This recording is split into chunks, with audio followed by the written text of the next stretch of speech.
ఓం సాయిరామ్. బాబా భక్తులందరికీ కూడా నమస్కారం అండి. అందరూ కూడా సుఖంగా సంతోషంగా ఎప్పుడూ కూడా ఆనందంగా ఉండాలి అని చెప్పి ఆ బాబాగారి తరపున నేను కూడా మనస్ఫూర్తిగా కోరుకుంటున్నాను.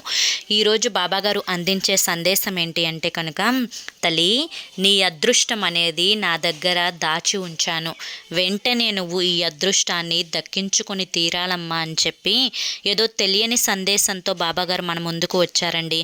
మరి మన అదృష్టం బాబాగారి దగ్గర ఉంది అంటే దాని అర్థం మనం ఇప్పుడు కష్టాల్లో ఉన్నాము, ఆ కష్టం నుంచి బయటపడే మార్గాన్ని మీకు చూపిస్తాను అని చెప్పి బాబాగారి యొక్క సందేశంలో ఉండే ఆంతర్యం. మరి అదేంటో తెలుసుకోవాలి అనుకుంటే ఫుల్ వీడియో అనేది చూడాలి. ఫుల్ వీడియో కోసం కింద @సాయి పిలుపు అని చెప్పి ఛానల్ పేరు కనిపిస్తుంది కదండి, ఆ పేరు కింద ఉన్న ప్లే బటన్ని కానీ టైటిల్ని కానీ మీరు క్లిక్ చేస్తే ఫుల్ వీడియో అనేది ఓపెన్ అవుతుంది. అక్కడ బాబాగారు మన యొక్క అదృష్టాన్ని మనం ఎలా దక్కించుకోవాలో పూర్తిగా వివరించి చెప్పారు, చూడండి.